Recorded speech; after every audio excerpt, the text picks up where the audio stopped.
Olá pessoal, tudo bem? Sejam mais uma vez muito bem-vindos. Para quem ainda não me conhece, o meu nome é André Oliveira, eu sou advogada e atuo na área civil e criminal.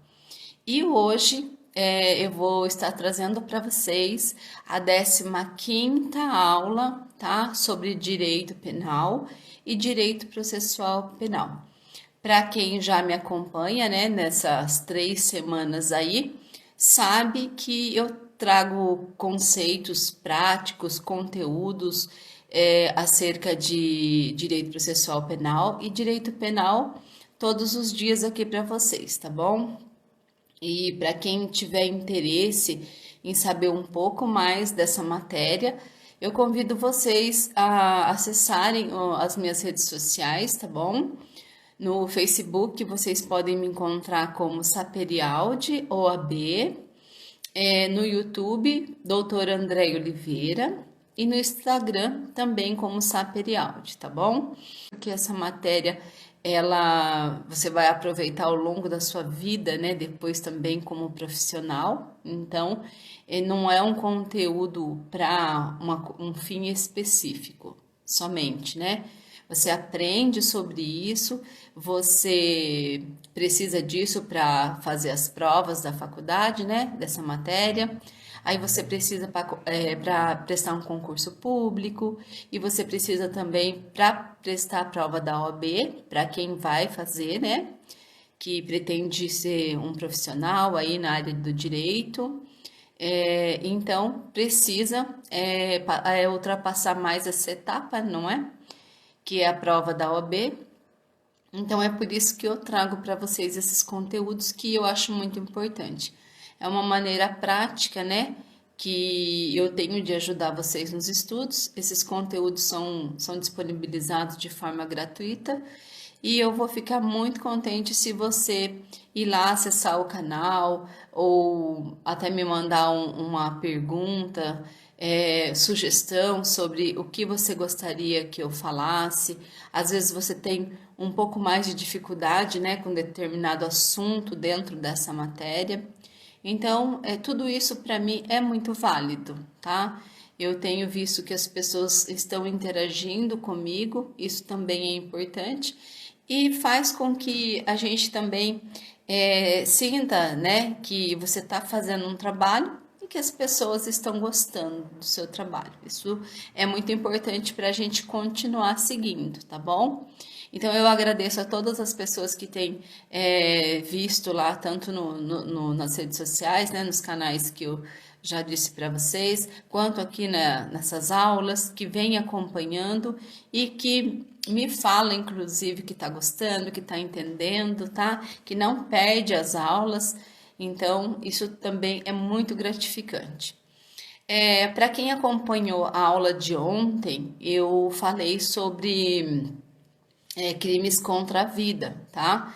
Só que como essa matéria é um pouco extensa, eu não quis misturar os assuntos, eu gosto de sempre passar de uma forma bem clara e objetiva para vocês. Então, ontem, dos crimes contra a vida, nós só falamos em homicídio. Tá? Nós falamos de homicídio simples, privilegiado, qualificado, né?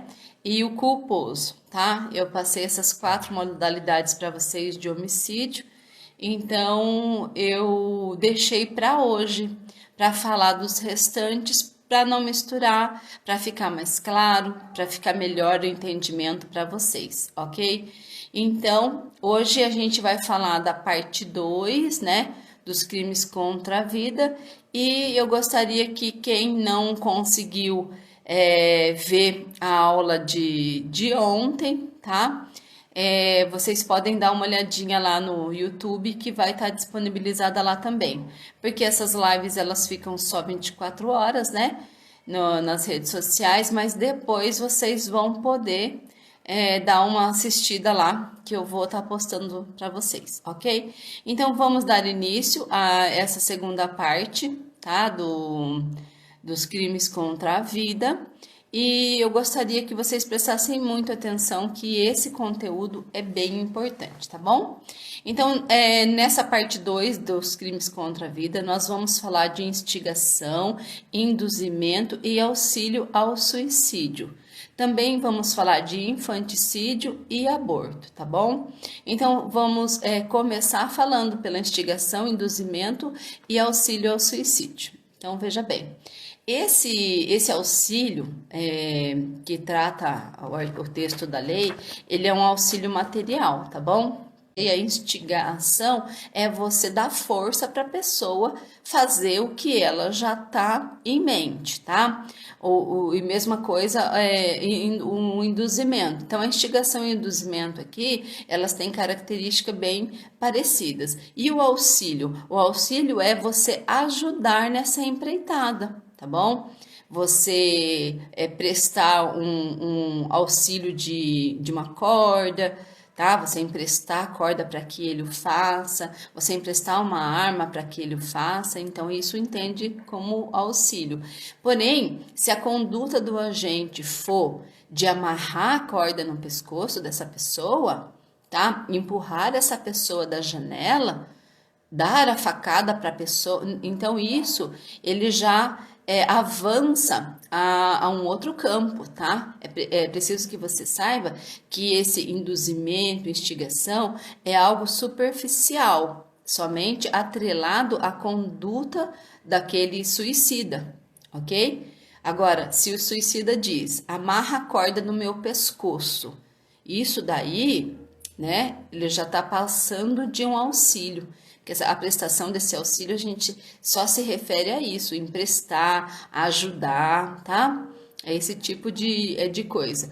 Qualquer outra característica que ele venha a ser tomada por esse agente, né? Qualquer uma ação diversa disso, já cai para o crime de homicídio, ok?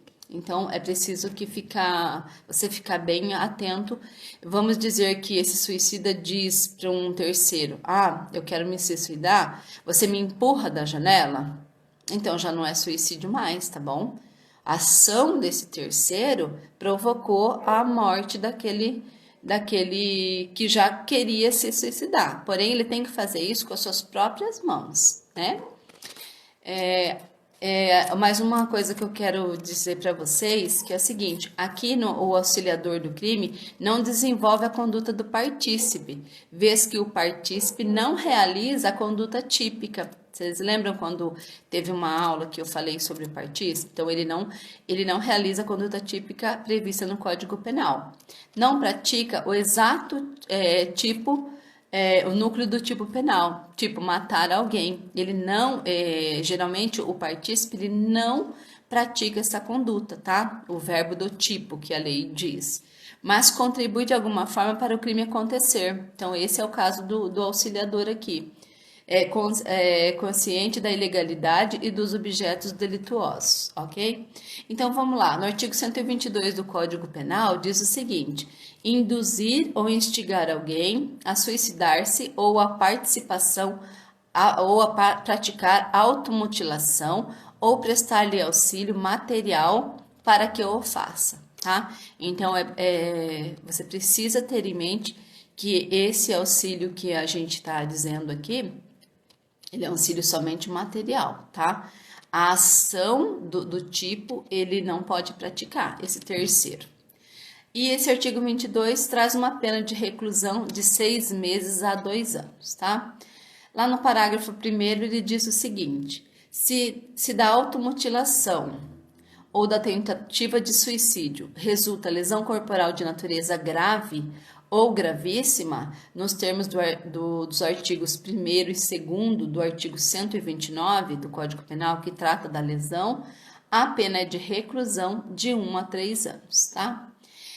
Outra observação aqui que eu tenho para fazer para vocês, que é o seguinte: a pena aqui imposta é para lesão grave e gravíssima, conforme dispõe o próprio parágrafo 1º. Não inclui, nesse caso, a leve. Então, vocês precisam se atentar a coisinhas bem pequenas, assim, que traz o artigo, porque vocês podem ser induzidos a erro no momento da prova, tá? Falar em uma lesão corporal leve não caracteriza, neste caso, tá? O parágrafo primeiro aqui, ok? O fato será típico para o artigo 122, parágrafo primeiro, se tratar-se de lesão leve. Também não responderá o auxiliador pela lesão leve do artigo 129 de Código Penal, porque para esse artigo deve configurar o ânimos de lesionar, tá? E aqui o terceiro prestou somente auxílio. Então, veja, para a caracterização desse parágrafo primeiro aqui, ele tem que ter o ânimos de lesionar, tá? Agora a gente passa para o parágrafo segundo. Se o suicídio se consuma ou se da automutilação resulta morte, a pena é de 2 a 6 anos. Então, vocês podem ver como as penas vão se agravando, né? Conforme a gente vai fazendo a leitura dos artigos, tá?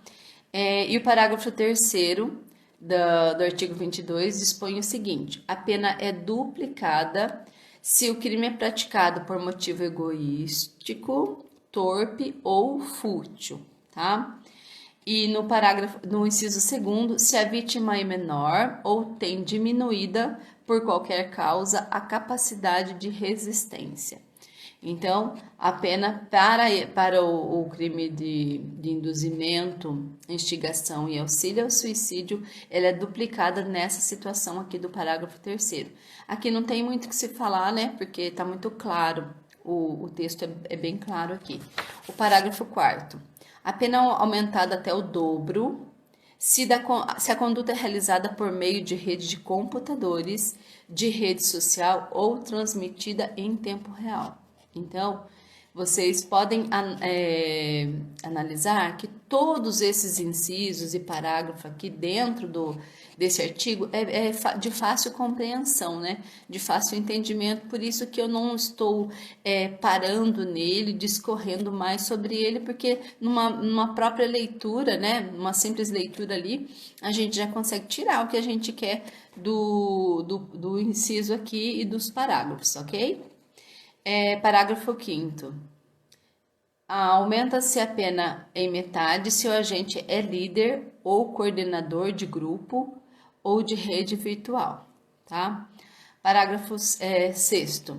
Se o crime de que trata o parágrafo 1º deste artigo resulta em lesão corporal de natureza gravíssima, tá?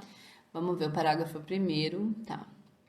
Fala em natureza grave, gravíssima, não fala da leve, como eu já disse para vocês. Então, lendo de novo. Se o crime que se trata, o parágrafo 1º deste artigo, resulta em lesão corporal de natureza gravíssima e é cometido contra menor de 14 anos ou contra quem, por enfermidade ou deficiência mental, não tem o necessário discernimento para a prática do ato ou que, por qualquer outra causa, não pode oferecer resistência, responde o agente pelo crime descrito no parágrafo 2º do artigo 129, tá? Ofender a integridade corporal ou a saúde de outrem. Pena de reclusão de 2 a 8 anos. Então, vocês podem verificar que essas penas aqui, elas vão aumentando conforme, né, dispõe os artigos aqui e vão se agravando, inclusive, tá bom? Então, veja bem, pessoal, para que fique bem claro. Esse auxílio aqui, como a gente já falou, sendo na instigação, no induzimento, o auxílio ao suicídio, dentro desse contexto, o auxílio é apenas material, tá? Porque, como eu já disse, qualquer coisa que venha a ter uma ação desse agente, nós já estaremos falando de homicídio, tá? E vocês sabem que os homicídios têm as modalidades, porém a gente não vai entrar nisso agora. Você precisa saber neste momento somente que qualquer auxílio que ultrapasse o material aqui, para essa situação que nós estamos tratando, nós estaremos diante de um crime de homicídio, ok? Olha só, e ainda dentro dessa instigação, induzimento e auxílio ao suicídio, nós vamos ler também o parágrafo 7º, tá? Que diz o seguinte: se o crime de que trata o parágrafo 2º deste artigo é cometido contra menor de 14 anos ou contra quem não tem o necessário discernimento para a prática do ato, ou que, por qualquer outra causa, não pode oferecer resistência, responde ao agente pelo crime de homicídio, nos termos do artigo 121 do Código Penal, tá? E a previsão aqui é pena de reclusão de 6 a 20 anos. Então, num caso concreto, vocês devem observar, tá? Qual foi a conduta desse terceiro, né? Para a gente ver se estamos diante apenas de um auxílio material ou então estaremos diante de uma ação desse terceiro aí, tá? Com relação a esse suicida. Que isso vai fazer toda a diferença para a configuração do delito, tá bom? Olha só, agora passando disso, eu vou falar para vocês sobre o infanticídio, tá? Lembrando, pessoal, que eu trago aqui para vocês sempre uma dica, tudo que vocês forem estudar, tem que se aprofundar mais no assunto. Eu procuro fazer um resumo e trazer os pontos principais, tá bom? Mas, para que você a fins de prova da OAB ou de um concurso, tá? Ou mesmo para uma prova, você precisa adentrar mais a esse assunto e estar afiado nisso daí para você tirar uma ótima nota, ok? E agora a gente vai falar do infanticídio, tá? Infanticídio é um crime próprio. O sujeito ativo aqui para o crime de infanticídio é a mãe, tá? É um crime doloso, julgado pelo tribunal de júri, cabe coautoria, respondendo o terceiro pelo mesmo crime. Então, quem ajudar essa mãe nessa empreitada aí, tá? Ele vai responder pelo mesmo crime que ela praticar, ok? Que é do infanticídio. Então, o artigo 123 do Código Penal traz o seguinte texto: matar, tá? Sob a influência do estado puerperal, o próprio filho, durante o parto ou logo após. Eu preciso que vocês observem bem que esse crime de infanticídio é óbvio, como eu já li aqui, que é matar o próprio filho, porém, não precisa ser necessariamente durante o parto, tá? Pode ser logo após também ter dado à luz a esse bebê, tá? O infanticídio consiste na eliminação da vida do próprio filho, ok? Recém-nascido que acabou de nascer, ou nascente que está nascendo, tá? Praticada pela mãe durante o parto ou logo após, mas sob a influência do estado puerperal. Eu coloquei duas observações para vocês aqui. Aqui o estado puerperal não abrange o crime em relação a um outro filho, tá? Então vamos dizer que essa mãe, ela vem a ter esse bebê, tá? Naquele momento ali, não sei por que situação, é só um exemplo, tá? Também não vi isso ocorrer, mas só para vocês terem em mente, ela vem a tirar a vida do outro filho, tá? Vamos dizer que ela teve uma gravidez seguida da outra, ou que esse outro filho tenha mais idade, não importa. Porém, ela não pode alegar esse estado puerperal, tá? Se ela vier mesmo naquele momento ali que ela acabou de ter aquele bebê, vir a tirar a vida do outro, tá bom? Isso não configura estado puerperal, isso é homicídio, ok? Então, que fique bem claro isso para vocês. A outra observação que eu coloquei, o estado puerperal também não abrange abandono do recém-nascido, pois o artigo é específico quanto ao verbo matar. Essa situação acontece bastante, tá? A mãe abandona o filho, logo após ter dado à luz, naquelas mesmas condições em que a criança nasceu. Isso daí é comum acontecer, inclusive, infelizmente, mas este abandono logo após também não configura, tá? Esse estado puerperal aí. Geralmente isso é usado em defesa, tá? Mas é preciso que vocês saibam que esse estado puerperal aqui, como diz o texto da lei, ele refere-se a matar o bebê, tá? Essa influência do estado puerperal e para a configuração do artigo 123 aqui, o primeiro e único verbo aqui do tipo é matar, tá? Vou dar uma lida para vocês de novo. Artigo 123. Matar, sob a influência do estado puerperal, o próprio filho, durante o parto ou logo após. Então, o texto é bem específico quanto a matar, sobre a influência do estado puerperal, durante o parto ou logo após. Tá? É isso aqui que dispõe, e para efeitos de prova é isso que você tem que seguir, tá? Outra situação aqui é se a mãe pretendendo matar o próprio filho, ainda no berçário, tá? Que a lei entende que logo após o parto, né? Mas acaba por matar outro bebê, então ela não responderá por esse crime aqui de infanticídio, tá? Ela vai responder por outro crime, ok?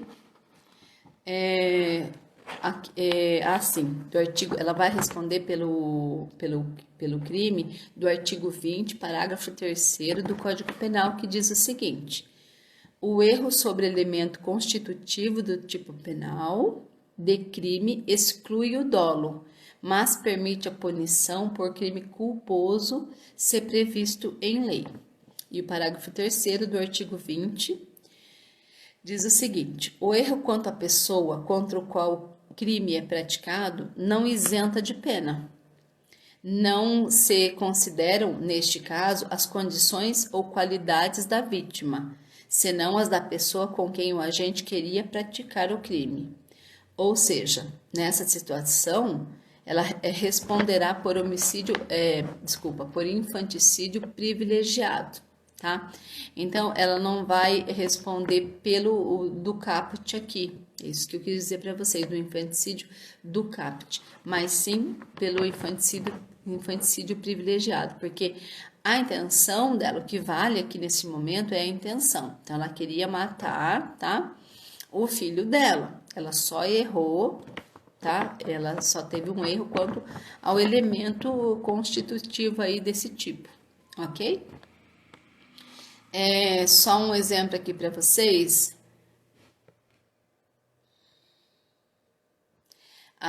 Assim, então veja, outro exemplo que eu trouxe aqui é se essa mesma mãe pretendendo matar o filho da vizinha do berçário, aí agora a gente não tá falando do filho dela, a gente tá falando do filho da vizinha, e acaba matando o seu próprio, tá? Então nós estamos colocando duas situações. Na primeira situação, ela quis matar o filho dela, e acaba matando o filho da outra, né? Então, neste caso, ela responderá por infanticídio privilegiado.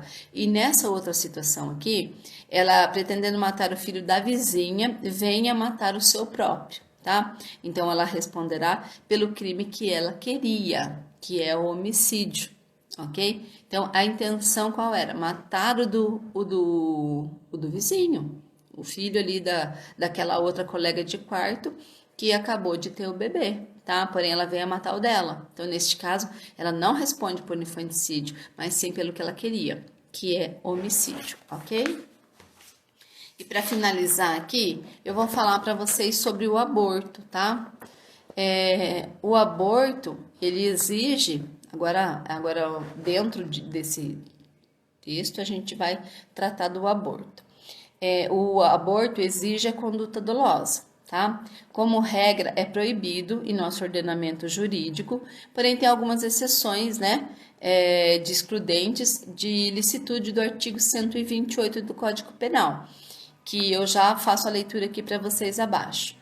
Então, veja, o aborto culposo.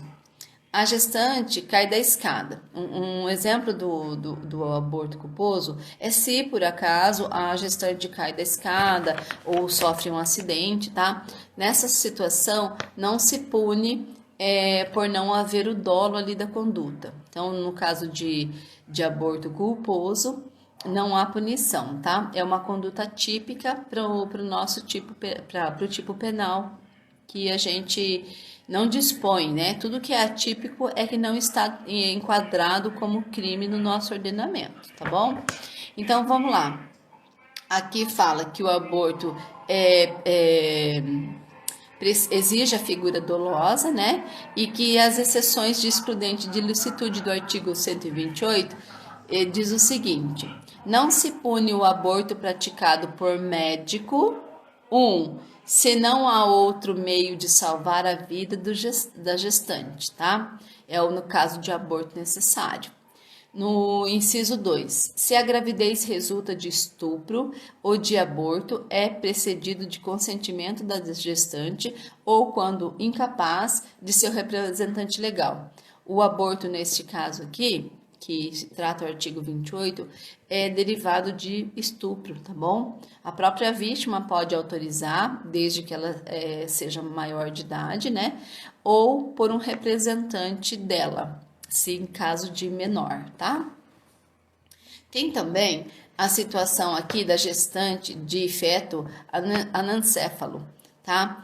Muito se falou nas mídias aí há um tempo sobre isso, sobre esse feto, e foi bem polêmico tal. Porém, hoje o tribunal já se posicionou, tá? Que uma vez que essa gestante já tenha uma comprovação ali de um médico habilitado para fazer esse tipo de aborto, tá? Uma vez comprovado que o feto é anencéfalo, o tribunal autoriza a interrupção desse aborto, tá bom? Mas é preciso que você tenha em mente que esse médico tem que estar habilitado para aquilo, para prescrever e para demonstrar que realmente há necessidade dessa interrupção, ok? Agora vamos falar do aborto provocado ou com ou sem consentimento, tá? O artigo 124 do Código Penal traz o seguinte: provocar aborto em si mesma ou consentir que outro lhe provoque. Pena de detenção de 1 a 3 anos. Mas atenção, neste caso concreto, em que a gestante consinta que outro o provoque, tá? Conforme a previsão do artigo 124, e que o crime se ela responderá pelo artigo 124, tá? Que é provocar aborto em si mesma ou consentir que outro o lhe faça. E o terceiro, que provocou o aborto, né, mesmo com consentimento dessa gestante, ele vai responder pelo artigo 126. Então, isso cai bastante na prova, tá bom? Então, você não pode esquecer que numa situação, mesmo com consentimento dessa gestante, ela responderá pelo artigo 124 e ele pelo artigo 126. Inclusive, o artigo 126 traz o seguinte: provocar aborto com o consentimento da gestante. A pena aqui é de reclusão de 1 a 4 anos, ok? E o artigo 125 é que eu pulei para fazer um paralelo com vocês no 124 e 126, mas o 125 traz a redação seguinte: provocar aborto sem o consentimento da gestante. Veja que a pena aqui é de reclusão de 3 a 10 anos. Essa pena é muito maior, tá? Se for sem o consentimento da gestante. Agora, o parágrafo único do artigo 126, tá? Diz o seguinte: aplica-se a pena do artigo anterior se a gestante não é maior de 14 anos ou é alienada ou débil mental, ou se o consentimento é obtido mediante fraude, grave ameaça ou violência à pessoa, tá? Então, vejam, né, o parágrafo único aqui, ele dispõe que a pena para, neste caso, ela vai corresponder ao artigo 125, cuja pena é de reclusão de 3 a 10 anos, ok? Então, pessoal, era isso que eu tinha para trazer para vocês hoje, né? Como eu disse, nós falamos sobre os crimes contra a vida na parte de homicídio, que foi na aula de ontem, tá? E como a matéria é extensa, não queria misturar tudo, gosto de trazer separadinho aqui para vocês, para não ficar aquela coisa, entende uma coisa, entende outra, eu prefiro fazer por etapa, tá bom? Eu espero que isso ajude bastante no estudo de vocês, tá? E eu tenho ficado muito contente de saber que vocês têm gostado da aula e têm participado, tá bom? Então a gente vai ficando por aqui. Segunda-feira tem mais. Eu espero vocês, tá? Um grande abraço, ótimo aí final de semana para vocês e até segunda-feira, tá bom?